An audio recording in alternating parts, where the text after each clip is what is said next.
कहानी की शुरुआत होती है जहां बेन नाम का एक शख्स अकेला बैठा ड्रिंक कर रहा होता है और उसकी पत्नी के मरने का संकेत दिया जाता है जो घोस्ट टूर्स प्रोवाइड करती थी। बेन उसकी घोस्ट टूर्स को जारी रखना शुरू करता है। वह कुछ मेहमानों के साथ रुखाई से पेश आता है जब वे उससे भूतों के बारे में सवाल पूछते हैं और कहता है कि भूत नाम की कोई चीज नहीं होती। सीन कट होता है और हम देखते हैं कि एक औरत गैबी अपने बेटे ट्रेविस के साथ एक मेंशन में शिफ्ट होती है। ट्रेविस मेंशन में अपना रूम सेट कर रहा होता है जब उसका सामना एक भूत से होता है जो ट्रेविस को डरा देती है।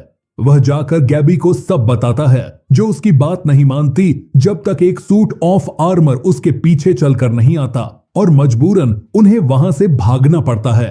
बेन को एक केंट नाम का शख्स मिलने आता है जिसे गैबी ने भेजा था ताकि वह भूतों की तस्वीरें ले सके। पहले तो बेन उसे मना कर देता है, लेकिन जब उसे पता चलता है कि गैबी $10,000 दे रही है तो बेन तुरंत मान जाता है और अपना स्पेशल कैमरा लेकर मेंशन में जाता है जो उसने खुद बनाया था। शुरुआत में गैबी उसे मेंशन में एंटर करने से पहले चेतावनी देती है, लेकिन बेन कहता है कि वह किसी चीज से नहीं डरता और उससे पैसे ले लेता है। गैबी उसे सारे कमरे दिखाती है जहां भूत हो सकते हैं और उनके साथ अजीब चीजें होती हैं, लेकिन जब बेन वह सब ट्राई करता है तो उसे कुछ भी नहीं होता। तो बेन यह दिखावा करता है कि वह तस्वीरें ले रहा है क्योंकि उसे लगता है कि यह सब एक मजाक है और अंत में उन्हें बताता है कि यहाँ कोई भूत नहीं है और वहां से चला जाता है। जब बेन अपने अपार्टमेंट वापस जाता है उसे अजीब चीजें महसूस होती हैं, जैसे कि गीले पैरों के निशान उसका पीछा कर रहे हैं और जब वह अपनी अलमारी का दरवाजा खोलता है तो उसे पूरा समुद्र और एक नाव दिखाई देती है जो पानी उस पर फेंकती है। उसका पूरा घर पानी से भर जाता है और वह घर से बाहर फेंका जाता है। बेन को समझ आता है कि एक समुद्री कप्तान का भूत उसका पीछा कर रहा था और वह वापस गैबी और ट्रेविस के पास जाता है जो उससे वापस आने की उम्मीद कर रहे होते हैं क्योंकि वे भी ऐसे ही वहां आए थे। बेन उनकी बात का यकीन नहीं करता। तब उसे पता चलता है कि इन दोनों के अलावा केंट भी उनके साथ इस मेंशन में फंसा हुआ है। बेन ग्रुप को एक फोटो दिखाता है जो उसने एक लेंस के साथ ली थी जिसमें उसने उस समुद्री कप्तान का भूत कैप्चर किया था। बेन इस शर्त पर मान जाता है कि वह मेंशन में रहेगा जब तक वह यह न समझ सके कि भूत उन्हें वहां क्यों रखना चाहते हैं। बेन उस सुरक्षित रूम को छोड़कर बाहर निकल जाता है। तभी एक दुष्ट भूत उसका पीछा करता है और कहता है वह बेन की आत्मा लेने में खुश होगा। केंट ड्रीम टीम बनाने की सोचता है ताकि वह उनकी भूतों की समस्या को सुलझा सके। बेन की मदद से वे प्रोफेसर ब्रूस डेविस से बात करने जाते हैं जो पैरानॉर्मल घटनाओं के विशेषज्ञ हैं। ब्रूस उन्हें अपनी इन्वेस्टिगेशन के सारे डॉक्यूमेंट्स दिखाता है और उनके साथ मेंशन जाने की बात करता है, लेकिन बेन मना कर देता है। तो ब्रूस अपने डॉक्यूमेंट्स छिपाने की कोशिश करता है जब तक कि बेन और केंट उससे डॉक्यूमेंट्स छीनने की कोशिश करते हैं और वे जल जाते हैं। इसके बाद वे दोनों एक मीडियम हैरियट के पास भी जाते हैं जो पहले तो नकली लगती है, पर केंट मानता है कि उसके पास सच में एक गिफ्ट है। हैरियट उनके साथ मेंशन आती है और यह तक कहती है कि वह कमरे में एक शोकाकुल आत्मा का पता लगा रही है। उनसे पैसों का जिक्र करके वह वहां से चली जाती है, लेकिन मजबूरन उसे भी 2 घंटे बाद वापस आना पड़ता है और वह बहुत गुस्से में होती है। इस बीच बेन मेंशन के आसपास कैमरे सेट करता है ताकि और पैरानॉर्मल एक्टिविटी कैप्चर हो सके। उन्हें वहां कुछ डॉक्यूमेंट्स मिलते हैं जिससे उस मेंशन की हिस्ट्री का पता चलता है और एक छिपी हुई बेसमेंट मिलती है जहां उन्हें अजीब चीजें देखने को मिलती हैं। हैरियट वहां एक सेयांस आयोजित करती है जिसमें बेन, केंट, गैबी और ट्रेविस होते हैं। वे ग्रेसी नाम की आत्मा को बुलाने की कोशिश करते हैं, पर वह आत्मा एक पेन और पेपर लेकर लियोटा से बात करो लिखती है। फिर वे लियोटा को बुलाने की कोशिश करते हैं, लेकिन आत्माएं उसे मेंशन के बाहर निकालकर मिट्टी के ढेर में गिरा देती हैं। इतने में ब्रूस वहां आ जाता है। बेन के मना करने के बावजूद वह मेंशन के अंदर चला जाता है, लेकिन उसे भी वही ट्रीटमेंट मिलती है और आत्माएं उसे बाहर सड़क के बीच में फेंक देती हैं और वह लगभग ट्रक से टकरा जाता है। उसे अस्पताल में भर्ती किया जाता है, लेकिन जब कप्तान का भूत अस्पताल में परेशानियां खड़ी करना शुरू करता है तो बेन और गैबी उसे वहां से ले जाते हैं। रात को हैट बॉक्स का घोस्ट बेन को बाहर निकालने की कोशिश करता है, उसकी पत्नी की स्पिरिट का इल्यूजन दिखाकर जो मेंशन में चल रही होती है, फिर बाहर जाती है और एक डरावना चेहरा बना लेती है। बाकी सब उसे जगाते हैं और यह सिर्फ एक सपना होता है। उन्हें पता चलता है कि ब्रूस गायब है। वे उसे ढूंढते हैं जो ऊपर रूम में होता है। वह सजेस्ट करता है कि उन्हें लियोटा को अटारी में ढूंढना चाहिए। बेन ऊपर से सीढ़ियों को नीचे खींचता है और ऊपर जाता है कि इतने में सीढ़ियां अपने आप ही ऊपर हो जाती हैं। वहां उसे एक पुराना चेस्ट मिलता है। वह चेस्ट को बाहर निकालता है कि इतने में ब्राइड का गोस्ट उसके पीछे कुल्हाड़ी लेकर आता है। बेन चेस्ट को लेकर वहां उस गोस्ट से बचकर भागने में सफल हो जाता है। ग्रुप चेस्ट खोलते हैं और एक क्रिस्टल बॉल पाते हैं जिसमें मैडम लियोटा की स्पिरिट होती है, जो एक पूर्व मीडियम थी जिससे ग्रेसी नामी शख्स ने मदद मांगी थी। लियोटा उन्हें बताती है कि ग्रेसी ने उसे अपने मेंशन बुलाया था ताकि वह उसकी मरी हुई पत्नी एलेनोर से बात कर सके। उन्होंने 1 साल तक हर आधी रात एक सेंस किया।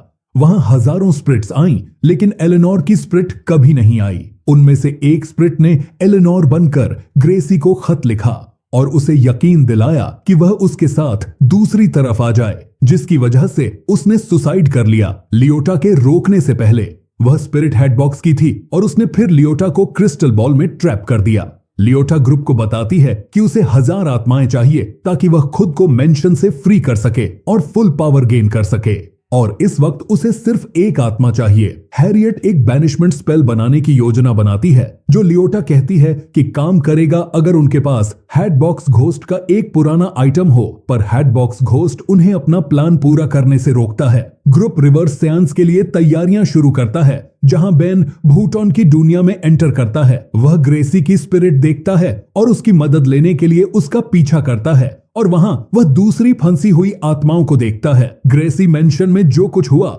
उसके लिए खुद को ब्लेम करता है और बेन से रिक्वेस्ट करता है कि हैटबॉक्स घोस्ट को उसकी आखिरी आत्मा न लेने दे। हैटबॉक्स वहां आता है, बेन का पीछा करता है और उसे ताना मारता है। हैटबॉक्स बेन को थोड़ी देर के लिए पजेस करता है जब तक गैबी उसे नहीं जगाती। बेन उन्हें बताता है कि हैटबॉक्स ने उसे आखिरी आत्मा के बदले में वादा किया कि वह बेन को वह चीज देगा जो वह चाहता है। क्योंकि बेन ने हैटबॉक्स घोस्ट का चेहरा देखा है, तो ब्रूस बेन के साथ जाकर एक स्केच आर्टिस्ट को हैटबॉक्स का चेहरा ड्रा करवाता है और फिर वह उसके चेहरे पर स्किन ऐड करवाते हैं। यह उन्हें हैटबॉक्स की असल आइडेंटिटी को रिवील करने में मदद करता है और उन्हें पता चलता है कि हैटबॉक्स असल में एलिस्टेयर क्रम्प था, जो एक क्रूर और धनी टाइकून का बेटा था जिसने उसकी मां की डेथ के बाद उसे घर से निकाल दिया था। अपने पिता की डेथ के बाद एलिस्टेयर वापस आता है और फेमस होने के लिए उन लोगों के साथ पार्टीज करना शुरू करता है जो उसे पहले इग्नोर करते थे। एलिस्टेयर उन सबको मार देता है और उनकी बॉडीज छुपा देता है जब तक उसके स्टाफ ने उसके खिलाफ टर्न नहीं किया और उसका सिर काट दिया। लेकिन उसने मरने के बाद भी यह सब जारी रखा। जब क्रम्प को पता चलता है कि ग्रुप उसका बैक स्टोरी जानता है, वह मेंशन में उन्हें निगलने की कोशिश करता है। मेंशन में अचानक से बहुत सारे मगरमच्छ आ जाते हैं जो बेन और ट्रेविस का पीछा करते हैं। बेन ट्रेविस को सुरक्षित बाहर निकालता है और केंट को बाहर ज्वाइन करता है जो मेंशन से बाहर गया हुआ था। वे ड्राइव आउट करने की कोशिश करते हैं, पर जंगल में पेड़ जिंदा होकर उन पर अटैक करते हैं। बेन, केंट, ट्रेविस और सी कैप्टन का घोस्ट क्रम्प मैनर पहुंचते हैं, जहां कुछ टूर्स को पैट और विक लीड कर रहे होते हैं। जब टूर्स का ग्रुप डिस्ट्रैक्टेड होता है, वे तीनों कैप्टन से मदद लेते हैं, जो बदले में उन्हें समुंदर में ले जाने के लिए कहता है। वह उन्हें एक बेसमेंट तक ले जाता है जहां ट्रेविस को जाना पड़ता है। वहां उन सब लोगों की कब्र होती है जिन्हें एलिस्टेयर ने मार दिया था। ट्रेविस को क्रम्प का स्कल मिलता है जो उसके हैट से कवर होता है और वह उसे पकड़कर वापस भागता है। जब वे मेंशन वापस आते हैं, ट्रेविस कार में रहता है जब क्रम्प ब्रूस को पजेस करता है ताकि वह बेन और केंट को एक ड्रिंक में जहर डालकर पिलाने की कोशिश करे, लेकिन दोनों पीने से मना कर देते हैं। बेन देखता है कि हैरियट और गैबी को बांध दिया गया होता है। हैरियट को फ्री करने के बाद वह हैट का इस्तेमाल करके बैनिशमेंट स्पेल परफॉर्म करने की कोशिश करती है, पर क्रम्प ब्रूस की बॉडी से बाहर निकलकर हैट को फायरप्लेस में फेंक देता है। बेन गैबी को बताता है कि ट्रेविस कार में अपने डैड से बात कर रहा है, जबकि गैबी बेन को बताती है कि उसके डैड मर चुके हैं लगभग 1 साल पहले। बेन ट्रेविस को टाइम पर रोकता है जब ट्रेविस उसके जाल में फंसने वाला होता है।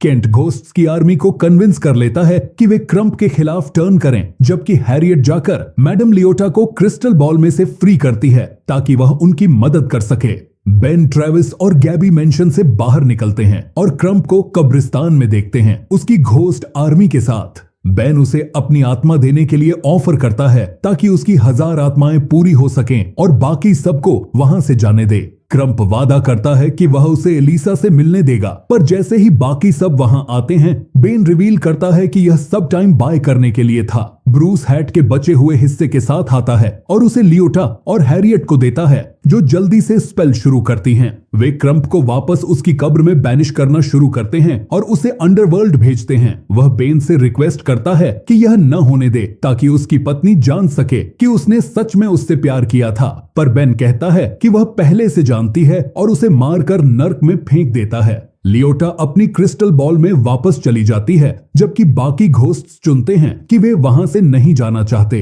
बेन और ट्रेविस सी कैप्टन से किया हुआ वादा पूरा करते हैं और उसे समुद्र तक छोड़ते हैं ताकि वह एक बोट चुरा सके। बाद में जब बेन अपने अपार्टमेंट वापस जाता है, वह एक स्ट्रे कैट नामित टेटर टॉट को एडॉप्ट करता है, जो एलिसा का फेवरेट स्नैक था, तो वह इसे एक साइन के तौर पर लेता है कि वह उसका ख्याल रख रही है। बेन मेंशन में पार्टी पर जाता है, जहां हैरियट, ब्रूस और केंट उसका साथ देते हैं, गैबी, ट्रेविस और बाकी घोस्ट्स के साथ।